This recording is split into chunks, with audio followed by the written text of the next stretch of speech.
బతుకున్న వాళ్ళలో కేవలం కిడ్నీలు కానీ మిగతా అవయవాలు కానీ ఇవ్వాలనుకుంటే అది కేవలం వాళ్ళ కుటుంబ సభ్యులకు మాత్రమే సాధ్యమవుతుంది. 1994లో భారతదేశంలో చేసినటువంటి ఆర్గాన్ ట్రాన్స్ప్లాంటేషన్ యాక్ట్ ప్రకారం కేవలం అమ్మ, నాన్న, అక్క చెల్లెలు, అన్నదమ్ములు, పిల్లలు, భార్య, భర్త వీరు మాత్రమే కిడ్నీ కానీ ఇతర అవయవాలు కానీ ఇవ్వవచ్చు.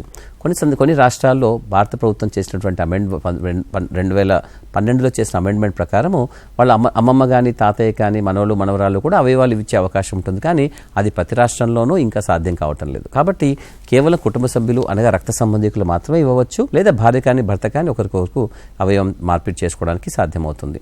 సో కాబట్టి ఇచ్చేవాళ్ళు సంపూర్ణంగా ఆరోగ్యవంతులై ఉండాలి, కేవలం వాళ్ళ బ్లడ్ గ్రూప్ మ్యాచ్ అవుతూ ఉండాలి, అలాగే వాళ్ళకి ఎటువంటి ఇతరత్ర జబ్బులు కానీ ఎటువంటి వాళ్ళకి హానికరమైనటువంటి ఇతరత్ర అంశాలు కానీ వాళ్ళ శరీరంలో ఉండకూడదు. శరీరంలోంచి ఒక అవయవం తీసేసిన తర్వాత వాళ్ళ శరీరానికి ఎటువంటి హాని జరగదు అని డాక్టర్లు నిర్ధారణకు వచ్చిన తర్వాత అనేక పరీక్షల ద్వారా అప్పుడు మాత్రమే కిడ్నీ ట్రాన్స్ప్లాంటేషన్ ఇవ్వడానికి వాళ్ళు అర్హులవుతారు.